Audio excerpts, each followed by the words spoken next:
Hi, this is Steve Hargadon, and welcome to the Future of Education. It is the 27th of November 2012, and our special guest is Charles Hayes. Charles, welcome. Thank you. Really delighted to have you here. We'll tell a story or two when we get started about how that came about. The Future of Education is a Web 2.0 Labs project. Thanks to Mighty Bell and Blackboard Collaborate for support. I am also on my Hack Your Education tour, which may or may not come up tonight. I think it might, but basically an attempt to build a narrative around education that takes back the topic of learning. The Global Education Conference, although not indicated on the slide, has actually occurred. And the 425 sessions over the course of 5 days are all up in recorded form and available for anybody to listen to. Really delighted to have had that event go so well. Also, the archives of the Future of Libraries Conference and the Learning 2.0 Conference are available at those websites. And I am in La Cañada, Flint Ridge, California. Hack Your Education is in Los Angeles this weekend. Thanks, Carolyn, for asking. Coming up on the Future of Education on Thursday night, Jim Groom is going to talk about the program he's running called A Domain of One's Own. So excited about that show. On December 6th, Ray McNulty will talk about his book, It's Not Us Against Them, Creating the Schools We Need. Cal Newport comes back on the 13th to talk about his new book, So Good They Can't Ignore You, Why Skills Trump Passion in the Quest for the Work That You Love. Can't wait to hear Cal on this topic. The EduBlog Awards will probably be around the same date, but it can't be on the 13th because of that interview, but the EduBlog Awards will be that week at some point, broadcast live between the U.S. and Australia. Adam Fry comes on the show on the 18th to talk about EdTech entrepreneurism. This should be really interesting. Adam has been a hero of mine, building slowly and thoughtfully a great business in education that serves the customers well, serves schools well, serves students well, and is in many ways diametrically the opposite of the venture capital engagement taking place right now in educational technology. And then David Risher comes on in January to talk about World Reader, a fascinating program of getting books on e-readers out into the world. Also scheduling for 2013, John Hattie and Elliot Washer, which should be a lot of fun. If you've missed any of the shows, they are all recorded and up in full Illuminate Blackboard Collaborate versions in an MP3. I interviewed Kiran Birsetti from India this weekend. I had to do so at a very early hour, did not do that live, but that recording will be up tomorrow. And she is fascinating. Many of you have probably seen her TED Talk. We spent an hour talking about the program she's doing and giving youth agency. Those are my words, not hers. But really a fun interview, and can't wait for you to be able to hear that. Yael Wishnick before that talked to us about the culture of dependency versus a culture of success. Jamie McMillan on legendary learners, which was fascinating. That's a book I actually think Charles would love. Denise Pope from Stanford talked to us, Susie Boss before that on innovation. Kirsten Olson, who's mentioned in September University, her book, Wounded by School, came on the show, and many, many more. So over 300 shows all up there in recorded form. This is when those of you in the studio audience get to let us know where you're listening from. Look to the left of the map for a star. You double-click on that, and then you click on the map. Put in the chat maybe time, temperature, location. Looks like New Zealand, Australia, Mexico, United States, Canada. It's always so fun to see where people are listening from. And wherever you are, we're sure glad that you've chosen to join us. Oh, Anna, you're in Indonesia. Go ahead, Charles. Hello? I can hear you. Yeah, okay. I thought you had started to say something. Oh, no. No. I'm in Wasilla, Alaska, by the way. And we'll put, I'm going to move my star to I'm going to move my star to Alaska, having no idea where Wasilla, Alaska is. Well, it's about 40 miles north of Anchorage. Well, Charles is, well, we've got 2 in New Zealand. What a fun group. What a diverse group. Really delighted to have you here. Diversity will be a theme tonight. No doubt about that. Okay, so there is no Mighty Bell space for this show yet because Mighty Bell's been down in a server reboot, but I will look to put the resources up in Mighty Bell, and you can look for that later on the blog. So I want to tell quickly, Charles, the story of my reaching out to you. I've put up on the screen, which you can't see. Charles is coming in by telephone. The cover from Self University, and then the cover from September University, and then your photo. So I reached out to you originally about doing an interview on Self University, and I'm going to paraphrase your response, which was that you can barely stand to reread the lines of that book. It's so old. Has your thinking changed that much, or is it just hard to see things you wrote that long ago? Well, I think my thinking has changed quite a bit, but I have a hard time with anything of mine that's dated. If the whole purpose of self-education is to keep learning, and so hopefully if you detest your earlier work, you've made some progress. That's a great description. I guess I could say the same thing about my interview series. It's very hard for me to listen to the early interviews. So let me try. Go ahead. I have never been able to listen to myself on the radio. I've been on quite a few radio programs, including Talk of the Nation, and they sent me a tape, but I have never been able to listen to myself because I'm too self-critical, I guess. That is funny. So I want to paraphrase what I think the core message of September University is, and then I want you to correct me and allow us to sort of jump into that conversation. What I hear you saying is that we desperately need really good conversations and deep thinking at this time.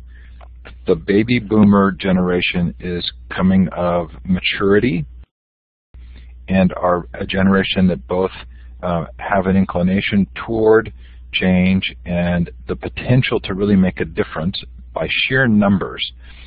And it's a challenge for them to step up and be adults because nothing much is at stake except the fate of civilization. How did I do? You did very well. The baby boom generation, I was born in 1943, 3 years ahead of the baby boom generation. They've always been a step ahead of me. But their action during the days of the Vietnam War and the Civil Rights era, I just can't believe that these people are going to go away quietly. And in 2011, the first wave of the baby boom generation hit age 65, and somewhere around 10 or 12,000 people a day are hitting 65, and it's really, really early because this is going to continue until 2029. But I think in the book you do express a little bit of fear that they will go away quietly. But is there a reason you think that those voices have not been as strong or as critically involved in public dialogue as they might have been? Well, I think it's still very early. I mean, I think there's probably several years before we're really going to start reaping the benefit of it. But I will admit openly that I am worried. I mean, it's sort of like on even days I'm optimistic, and on odd days I'm pessimistic. There's so much going on in the world, and so much change, and so many uncertainties that. But I have a lot of faith in them. I mean, there's as many old fools as there are young ones, probably more. But there's something about reaching the age when you can see the end of your own life that it makes the things that are really important suddenly start to stand out. And if you have children and grandchildren, I don't think you can help but be very concerned about the years they're going to see that you won't. So the book's argument really isn't about whether or not the generation will step up, but it's more that there's a need for a certain kind of discourse and dialogue, a certain way of looking at education that's critically important at this time in the world. Would that be fair? Yes, it would be. So tell us what an existential education is. Well, I think primarily we are taught to become human doings and not human beings. I mean, we allow subjects like psychology and anthropology and sociology and history. We allow some of these subjects to be electives, and they're not electives unless you're not a human being. I mean, we desperately need to understand other cultures and other people. To put that, and we desperately need to understand ourselves to the best ability we can.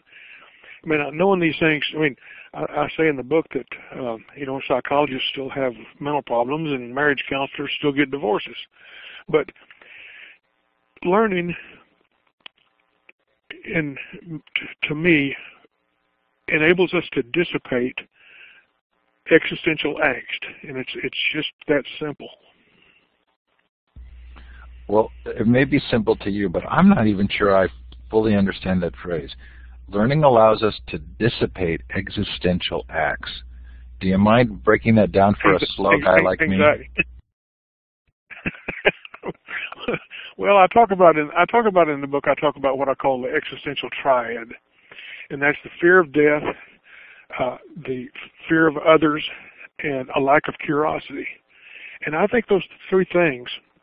I mean, I pose them in a triangle, but I think those three things are sort of at the heart of existential angst. I mean, with the human condition comes the knowledge, whether it's suppressed, whether it's conscious or subconscious, that we're mortal human beings, and we spend an extraordinary amount of time trying to distract ourselves from that very notion. And it's easy to begin to associate uncertainty and other people and other things with that fear. I mean, the natural fear that comes with mortality. And so we distract ourselves and we bond ourselves together in our in groups by ratcheting up our angst at other people. And once you reach a critical amount of awareness about the validity of other people and other nations and other points of view, I just think it allows you an avenue of thinking and a way of releasing anxiety that you otherwise wouldn't have. So as I was reading the book, I tried to sort of think in my own mind of what might have precipitated sort of our current state. And I know that from the interviews I'm doing and books that I look for, a lot of the material that has really resonated with me came from books in the 70s, self-directed learning, things like this. Is it fair to think that something happened between the 60s and the counterculture and the protests and the 70s and the views of schooling and opportunities to change schooling to sort of 2012 when it feels like there was this big gap that was just all about corporate growth and consumerism and increased equity? Well, I don't think it's something that's happened quickly. I think it's happened so gradually that we don't even realize it's happened. To me, the world seems to be getting so superficial, the tweeting and texting and I mean, it's hard to make this clear without being confusing. But I mean, I have a lot of faith in young people. I think young people are smarter by orders of magnitude than my generation was when I was their age. But at the same time, I see young people today flitting around like subatomic particles because they're being tweeted and texted and with little bits of information when to my thinking, they need to spend a lot of time doing deep reading, and as a matter of fact, they balk at the idea of reading a novel or a long nonfiction book. So I think, I don't know. I mean, your question is profound, and I'm not sure exactly how to answer it.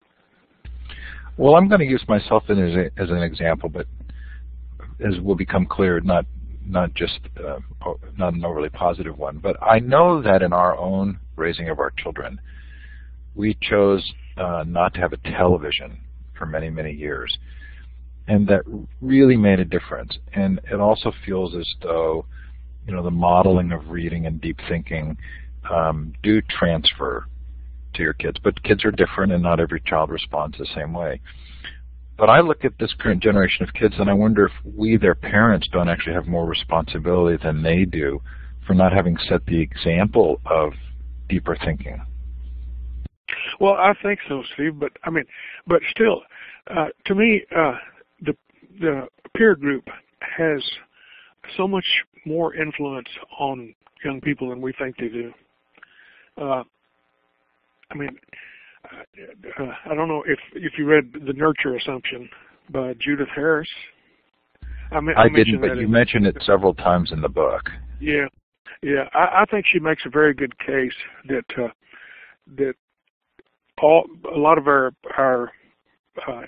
training as parents can pretty easily go by the wayside, or it's discounted a lot more than we think it is.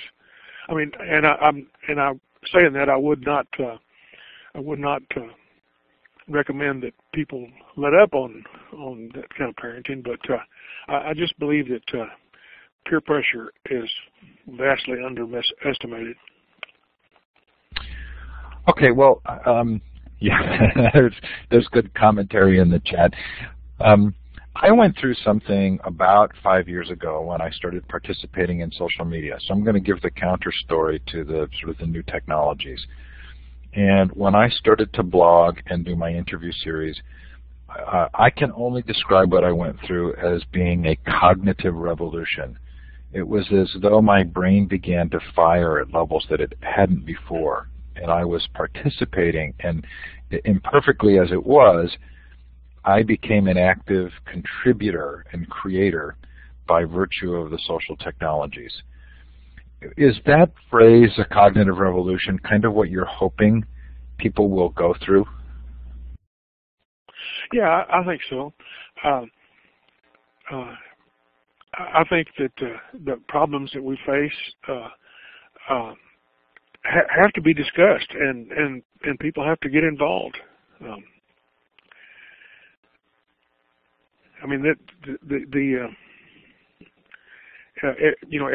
Every presidential election that for the last 20 years has seemed like the most important one in life, and it's not going to let up. It's going to keep that way too.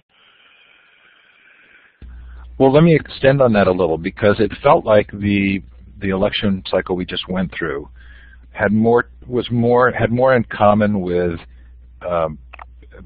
the branding that would go on between Pepsi and Coca-Cola than it did around substantive issues. In fact, the things I cared about most weren't even discussed. Yeah, and what I hear you saying is the generation that's in a position to do so now has to become actively involved and start talking about these substantive issues. Yeah, and I believe they are. I believe it just hasn't reached really audible terms yet. But I mean, there are an awful lot of positive things going on in the country, but they don't receive near as much attention as the negative ones. Okay, so you have a great description in the book of how your thoughts come to light, and I'll let you describe that. But what I enjoyed sort of about the book as a whole was this sort of thinking about thinking and learning. And I wrote in the margins, a number of notes about ways in which I think. Like I realized in your description of how your thoughts come to light, that a piece that I go through that wasn't in that description is that those thoughts often come to me in conversation. They gestate, and then they bubble up, and then I hear myself say them to somebody, and I have to go write them down. Do you want to describe your thought process? Yeah, well, whenever I become interested in the subject, I'll read everything I get my hands on and look in every source and think about it and brood about it for days, and then I'll begin to ask myself particular questions about it, and with the anticipation that I'm going to get some answers, and then I'll sort of let it go for a while, And then, like I say in the book, I can be taking a shower or paying a bill in a restaurant or something other, and all of a sudden I get a flash of insight into what I've been looking for. And I too have to write it down, or I will forget. But this thing is so powerful to me that for several days after it, I have a feeling of extended well-being. And my theory about that is I believe that whenever your knowledge in any subject reaches a critical mass in which a significant change or development causes a really cerebral shift that we have been created to get a great deal of pleasure out of it. And if you think about what life must have been like in prehistory in tribes around the world.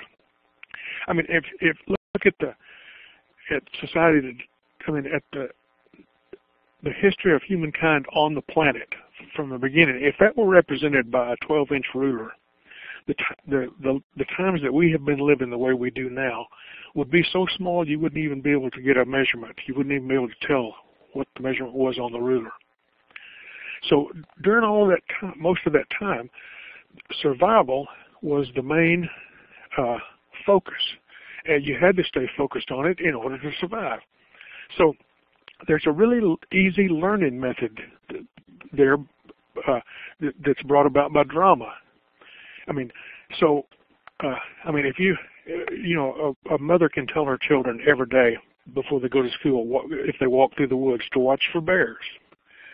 So after a while, if they don't see any bears, they'll start not paying very much attention.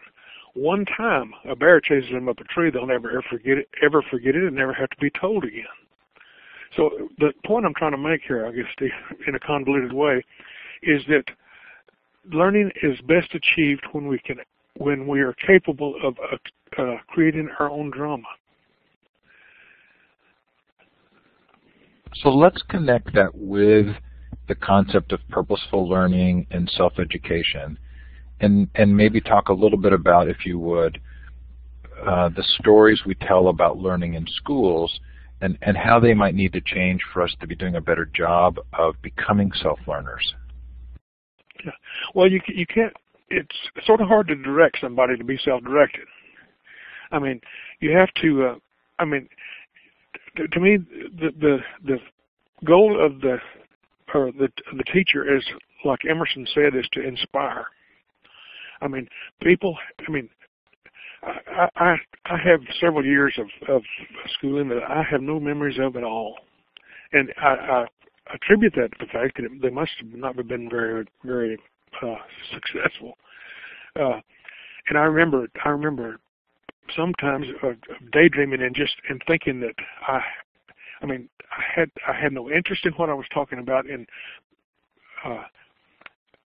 I was that way until my early 30s, and then I gradually began to become a little bit more interested until sort of at one point the pilot light was lit and it rages on. I'm never without a stack of books about 4 feet high,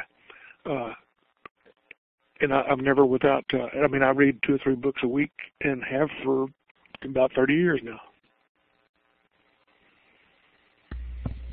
So the interesting conundrum there, or difficulty, is that the experiences that a lot of us have had in our own personal learning don't necessarily match up to the narratives that are told about learning in school.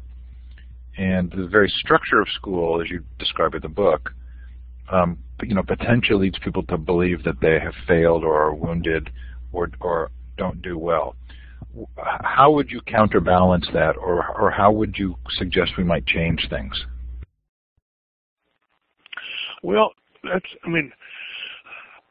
I think you have to, the best way, how I would go about it would be that the objective of this school was to build on strengths, to find out in each student what they are, and then sort of build outward. But there has to be enough autonomy to where a student is enabled to gain an intrinsic value from learning. I mean, if you have no control over the front page of your awareness for a long, long, long period of time, you just sort of shut it down, or at least I did. I think you have to achieve a critical mass of learning about any subject at such a point that when you add to it, and you add something significant to it, like I said before, you create your own drama. And that drama is an incredibly enthralling, cerebral event. For me it is anyway. So, is there a way to connect or relate your call to action by the older September University cohort with how we think about formal schooling? I'm actually not sure I drilled down enough on that in my preparation to know if you would advocate homeschooling or unschooling or any other methodology. Well, to me, Steve, whatever works, works. I mean, I think some students do very well with homeschooling. Some do well with the traditional education the way it is. But I know so many adults. I know so many people whose lives sort of move along without any real particular interest in anything. To the point of their curiosity is sort of cauterized. And a lot of people work at jobs that they don't particularly like. Some actually hate, and they trade off between working at that job and a little bit of mild entertainment, and they'd go for years like that without any real interest in anything, and they're just sort of almost doing time with no real curiosity. And it's, for the life of me, it's feeling the way I do about it now. I mean, I can relate to a time when I was a young adult, and I felt like that myself. But it's still so hard after you've changed so much to appreciate what that was like. And I think it's just one of the most frustrating things in the world that so many people are turned off to education. So there's a temptation to kind of yearn for a previous period of time or a nostalgia around what things were like earlier. And clearly we're in a period of history when more people are going to need some form of education for employment than ever before. But you do point back to the 18th century in several instances as a period of time when there was a better understanding of this kind of active participation intellectually. And I think about the Federalist Papers and the level of understanding that was needed to be able to read those letters in the newspaper. So right. You want to kind of describe what you think was going on at that time? Well, I think you'd have to harken back to the time when there was no media, there was no TV, there was no radio, and if you imagine a time like that, and there weren't that many books, but there were a lot of good books, and people spent an awful lot of time reading and talking. Now, I say a lot of people. There were still a significant percentage of the population in those days that were illiterate or semi-literate. But the people that did pursue knowledge, the people who were really interested in learning, look like giants today comparatively. Ralph Waldo Emerson made the lecture circuit for years and years and years, and his audience oftentimes didn't really understand what he was saying, but he treated them with such respect, as if they did, that they loved him for it. So it was only a percentage of the population who was really up to the Federalist Papers, I think. But there weren't in those days. You didn't have to have a credential in order to teach at a university. You had to have the knowledge, and if you had that, that was self-evident. And I think that fact alone would make such an incredible difference now if people knew that whatever that they learned, that they would be rewarded commensurately without, if they could demonstrate it without spending a fortune or going into debt to do. I think we would look at education very differently. Yeah, I would love it if you talk a little bit about the credential piece, because that was very new to me. I really appreciated your perspective. And you, in fact, you yourself come from a little bit of a different background, right? Yes. Well, I joined the Marines on my 17th birthday. I dropped out of high school, took a GED, and spent 4 years in the Marines. I came out and became a police officer in Dallas, Texas, for about 4 years. And it was after that time that I began to really became interested in learning and self-education. And I went to work in the early or in the late 70s for a major oil company, and not having a college education was a bit of a hindrance, but I learned to make up for it by demonstrating the competence to do whatever it is I was supposed to do, and I was hired into a management position. But I've sort of railed against against credentialing most of my life. I mean, I don't do it so much anymore because I'll be 70 years old in March. So I mean, I'm retired, but when I was active, I was focused on it a lot. And to me, the credentialing the way we do it now, in so many instances, what it actually does is grandfather incompetence. A paper that says you can do this or that means nothing unless you can demonstrate it. And if you can demonstrate it, you don't need the paper.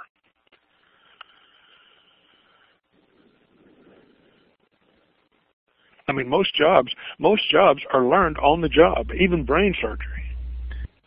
You may not be aware that a very hot topic right now is badging. Is this risen to your awareness? I'm sorry, Steve, I didn't understand. Well, it's a movement to provide structure for people to issue badges, much like the Boy Scout program, but within education, so that things that typically haven't been recognized formally can be recognized. And there's a fairly strong contingent of people who really like the badging movement as a way of recognizing alternative learning or unique learning. But I worry that it's just more a system of external validation that misses the point of the manifestation of what you can do being what you can do.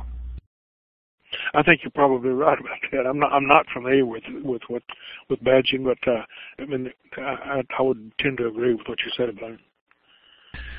Okay, so I want to be careful here. I'm not a conspiracy theorist, but I do think that oftentimes we can explain things that happen historically based on interests of those who have the ability to further those interests. And the idea that you have a quote in the book from Kant, having the courage to use your own intelligence, it feels as though there are some groups, especially politically and economically, who've benefited from us not using our intelligence, from being sort of compliant consumers. Do you think that's fair? Absolutely. I mean, they do depend on it. I mean, an uneducated citizenry is incredibly manipulable.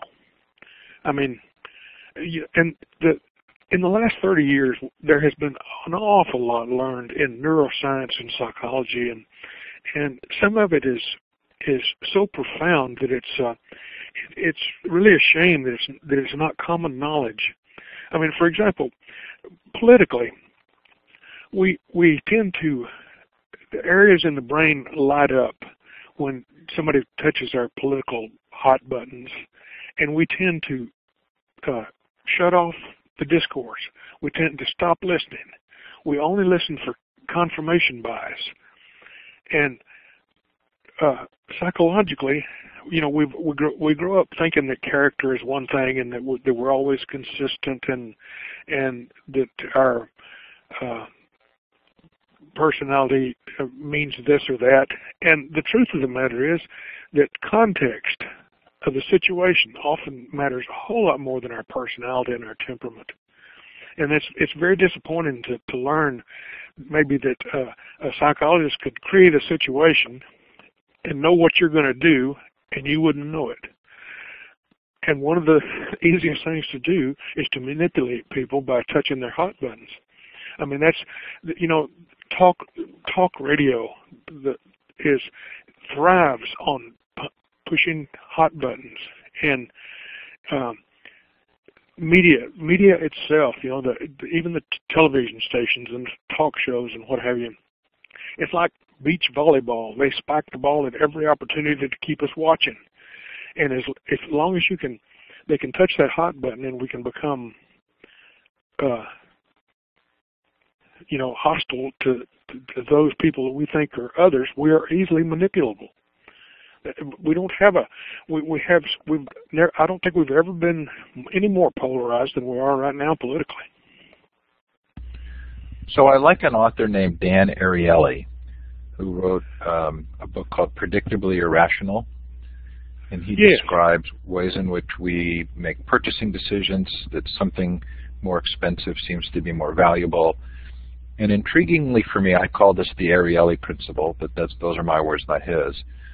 The awareness of this psychological process in many ways frees us from its influence.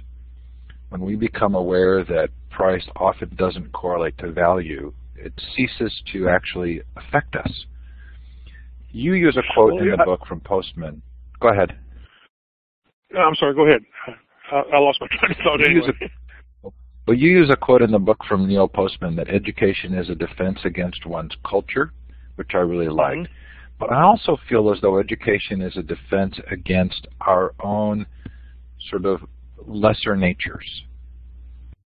Oh, absolutely. I agree with that 100%.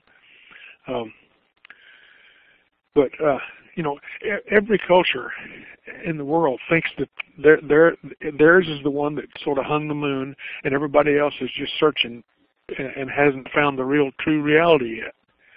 And to me, as soon as a person realizes that intellectually, you should go reeling into introspection and think about your own culture and the things that are so arbitrary that you think are absolute, that are absolutes and are not. I mean, people can, you know, the old saying, the fewer the facts, the stronger their opinion. I mean, that nothing could probably capture the state of our political discussion right now. People, and I can remember being most adamantly argumentative when I knew very, very little about what I was talking about. I mean, what you have to do in that respect is default to your emotion and relate to your identity group. And when you're relating and not reasoning, then you have no choice but to become increasingly emotional. That's, I think, what worried me so much about this particular election cycle. And I don't know if it was my own development or it was just this particular cycle, but I think a lot of us expected President Obama to act differently than he did. And some of the sort of most egregious, to me, this is personal opinion, things that have happened both through the last few presidencies really were unrecognized in the election. And I actually got kind of scared that the emotion was so powerful that it was not allowing us to see the dangers of, say, as an example, the issues around habeas corpus or around wiretapping. Is this dangerous to us as a culture? I think so. I agree with you 100%. Okay, I went pretty deep there, and I didn't get into trouble, or at least you didn't let me get into trouble. Yeah, it's that's a very dangerous area, and we can't seem to get it to make it a part of a media focus. I mean, you can bring it up and it just goes away. It goes away, and people don't seem to be interested in talking about it. I actually think this was what I've liked most about the new movie Lincoln, was that it creates an opportunity for some pretty serious dialogue around the decisions that were made, that where the ends justified the means. And at least with my own children, it allowed for a pretty rich discussion about what actually happens in politics. Yeah, it burst a bit of the bubble about how much more honorable, I guess, they acted in those days. I saw the movie too, and I thought it was great. At one point during that movie, I caught myself thinking that I was really looking at Abraham Lincoln. Yeah, it was. I agree. It was, for me, a brilliant experience. Okay, so you talk about being able to see through the camouflage. So have we pretty much discussed that, or is there anything else you'd want to say that we need to be thinking about being able to see clearly? I don't know. You have to. I mean, I don't know. Nothing right off the top of my head, Steve. Why don't you talk a little bit about? Go ahead.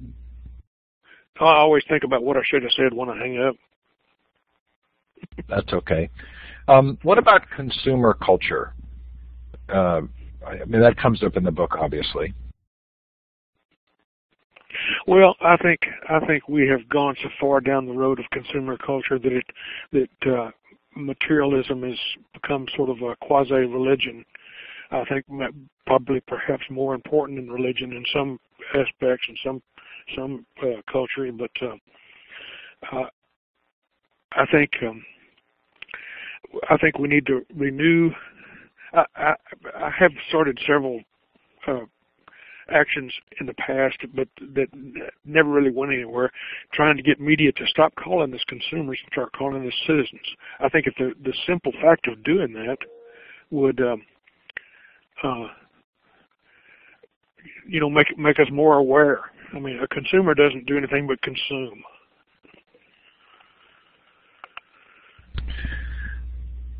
Another point you make in the book that was kind of a fall out of my chair point for me, because it's one I've been making and felt very alone in making, was the degree to which we trade our ability to speak freely when we go to work for most companies. Oh, absolutely, absolutely. And the older I got, the more freely I spoke, to the point of being on dangerous ground a lot. But there is so much. One of the things I've been doing lately, I've been studying prehistory and have been studying the subject of anarchy.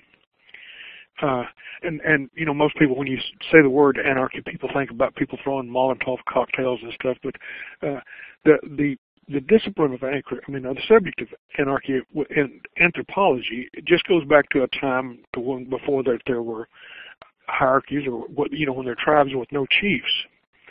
And I don't think you can think about that for very long without starting to see the connection and the oppressive nature of almost any kind of an organization. I mean, organizations started for very noble purposes can still be oppressive, and with the best intentions in the world. And so,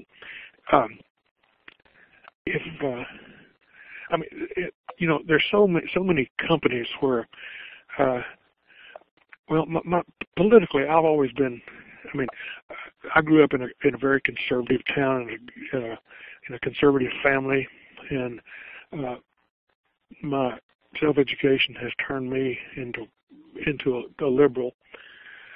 And imagine being a liberal in a major oil company, and imagine how rare that is. So you just there are so many different ways that we don't speak our minds, and when we should, and there are big consequences. I mean, there are incredible consequences, and they're hard to overestimate. We drilled down on this a little in Yale Wishnick's interview. He wrote as a representative of the Teachers Union in California. He's a very interesting fellow who's gone back and looked at the founding of the country and concluded that this culture that sort of celebrated success that existed at that time has become a culture that depends on dependency now. Mm-hmm. And we talked about the roots of the word liberal and the idea of freedom. And somebody I'm intrigued with, Noam Chomsky, actually describes himself politically as an anarchist. I'm not sure I know what that means, but I do find it interesting that that you would say that. Okay, so I want to kind of, if we can, bridge a little to allow some Q&A, but also bridge a little to sort of solutions. Mm-hmm. And I'm really curious if you thought about the mechanisms that might be supported or encouraged that would provide for the great conversations of those who are in the September of their lives. How do we bring back the I'm trying to remember the word now, the Lyceum movement? Well, there's an awful lot of it going on right now. I mean, the internet has never. I mean, there's never been as much possible. I mean, although I think that Chautauqua movement was great and wonderful. I mean, it doesn't hold a candle to what's going on right now, really. But we need to get the dialogue going and keep it going. I have great difficulty doing several things at once, and I keep getting bogged down in writing, and I haven't promoted September University like I should. I can't. When I focus on writing a new book, I get so worked into it that the time slips away from me. But I have a whole list of things to do in the book that people can do, and a number of them that I need to do better than I'm doing. I mean, I get so focused and tied up in my work that I just can't. Time slips away. So I'm going to encourage people, if they'd like to ask a question, to either put it in the chat or feel free to raise your hand and I'll give you the microphone. And we'll move to the Q&A portion. While we're doing so, Charles, if you want to list some of the things that you think people could do, I think they would enjoy that. The audience is largely educators usually, okay. Many of whom are of an age probably close to what we're talking about. Oh, I mean, I'm sorry. Say that again, Steve. Oh, I think that there are those in the audience who would enjoy hearing a short list from you of things that you think people could do who fit into this category of being in the close to the September of their lives. And okay. Well, you could be making a difference. Okay. Well, you could decide what you really care about and sort of discern the genealogy of your own values and try to comprehend why you value those things. You can perform an exhaustive internet search, following your own interest to find organizations dedicated to shaping the future, and let your strengths and personal interests be your guide. You can start your own September University chapter, seek out discussion groups and share your interest, look for opportunities to engage in civil dialogue, invite members of other groups to join yours, learn about the requirements for a sustainable future, and familiarize yourself with arguments of those who appear to oppose your views. join or visit groups who don't seem to share your values, and read the books you've always wanted to read. Study as if what you learn really matters. There's some nice comments in the chat here. Carolyn, thanks both for the link and the compliment on the show. The funny part is, Charles, that this interview series really is my form of participating and learning. You can add to that list, start an interview series. Yeah. Okay, so Angie says, I would rather think of being in the senior category as the golden age of learning. We have the innate sense of need for clearer educational thinking. We do care for the upcoming generations, but we also do not need to think we are incapable of continuing to learn ourselves. I would like to ask you, go ahead. Right. Plus the fact that you have a lifetime of experience to compare with what you learn.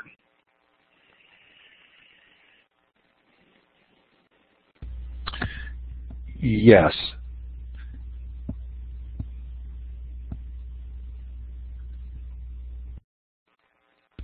Sorry, just reading the chat there.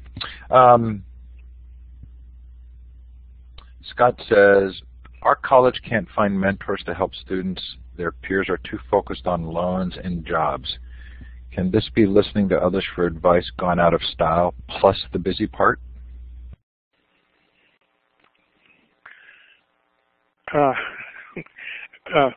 Well, I'm not sure how to.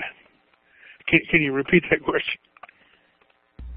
Yeah, I'm not sure I understand the second part, but he's talking about the college can't find mentors to help students. The peers are too focused on loans and jobs.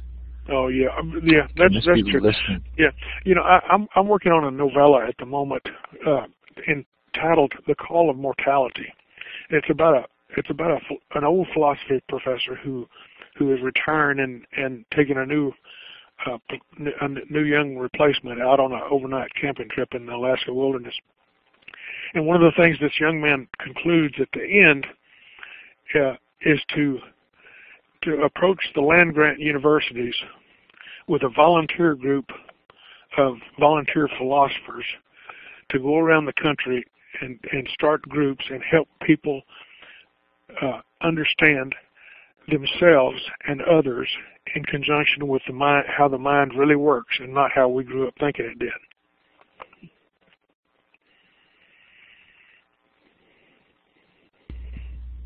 Interesting. You've written fiction before, right? Yes, I published a novel about 10 years ago called Portals in a Northern Sky, and I have a novella on Amazon called Pansy, Bovine Genius in Wild Alaska. It's about a genius cow in Alaska. It's really about post-traumatic stress disorder. I think you need to write a book about two horses.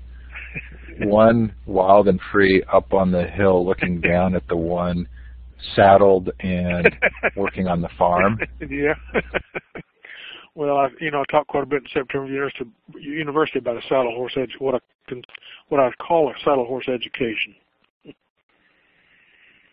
There's some nuance there as well, though. As I was reading that, I thought, there are ways in which the partnership between man and beast can be beneficial to both. Uh-huh. And there are ways in which just being wild and not ordered or disciplined can be a negative. Does that particular imagery actually allow for some deeper thinking? Yeah, I think so. And like I said before, if you focus and just start thinking about what life must have been like with tribes without chiefs. I mean, that's a profound thought when you get to thinking about it, and you get to thinking about all the different organizations, the local city and state and borough and county and company and how all of those things affect your life. And I mean, it's really enlightening to do that. I really encourage it. I mean, the people that talk to us about anarchy and stuff, you know, I've always been sort of turned off by that. I mean, you know, you just, the image you have is people riding in the streets, but that's not where they're really coming from at all. They're just talking about a life lived with as little alienation as possible, as little hierarchy as possible, and even though so many organizations have noble intentions and they're founded on noble efforts, they can become oppressive very easily, and we have a very significant portion of the population of people who, in my view, are way too easy to manipulate. So, are you familiar with Ivan Illich's work, Deschooling Society? Oh, Illich? Oh, yes, I am. Yes, correct. Yes, I sure am. I'm not sure that I actually fully understand him, but I do feel there's an argument being made that oftentimes institutions end up creating the opposite of what they were designed to do. Yep, they sure do. And the you know, the function is always to protect the institution over the individual. That seems to be where it always goes. And hierarchies become self-reinforcing and rigid. I mean, you always have to toe the company line and protect the organization at all cost. I mean, and you know, organizations, you know, government organizations do not disassemble. They keep growing, and they keep growing and growing and growing. And they can be founded on the most noble intentions and get completely out of hand. We probably have time for one final question if somebody has a question. Jenny's asking what others think about chartered schools. Charles, do you have an opinion on the charter school movement? Well, I think I have read about some of them that seem fairly successful, but I don't think they're fundamentally any different than any other kind of organization. They are simply an organization, and if they have the right intention, I mean, if they have to use the right technique and they focus on the student and help that student become inspired and excited about something, I don't see why they can't be successful, same as a homeschooler or what have you. But I don't have any special feelings for them. I do notice that a lot of chartered schools actively involve teachers and parents in their creation, and that's an aspect I have really appreciated, although I know that's not universal. Mm-hmm. There's a discussion in the chat about money and the focus changing as soon as the car loan payments start. Scott says, there's a lot in this book, September University, that I think people would find very interesting in that regard. You call it the thrall of money, mm-hmm. And I think it relates to the consumer culture. Any final thoughts on that, maybe as our closing remark? Well, I think, you know, I mean, we hear it constantly. We say it, we hear everybody say it, and we agree that the education is one of the most important things in the world, and yet we make it so expensive that a person almost has to engage in indentured servitude in order to become educated. I mean, you know, in a college or university, it makes no sense. To me, if education is what we need, we ought to make it, if not free, at least very, very affordable. And I think the current system is going to crumble of its own weight in the future if it doesn't do that. You know, the student loan debt right now is higher than credit card debt in this country, and that can't sustain itself, especially if people graduated from college can't find a job that's for which they can pay off the loan. Right, and it certainly predisposes one to taking a job that reduces one's liberty to say or do the things that you want to do. Absolutely, absolutely. And that's when thinking about that, thinking about what life would be like without hierarchy, it's really a profound thing if you focus on it long enough. Charles, thanks so much for coming on the show. Well, thanks for having me. It's really been delightful. So we've been talking with Charles Hayes. The book is September University, Summoning Passion for an Unfinished Life, a call and a challenge to those who are in the September of their lives to be active participants in helping to build our world. Coming up on Thursday, Jim Groom will talk about a domain of one's own. Thanks, Charles. Okay, thank you. Thanks, everybody. Thanks for being here. Really appreciate the very good conversation and the dialogue in the chat. Take care now, and goodbye.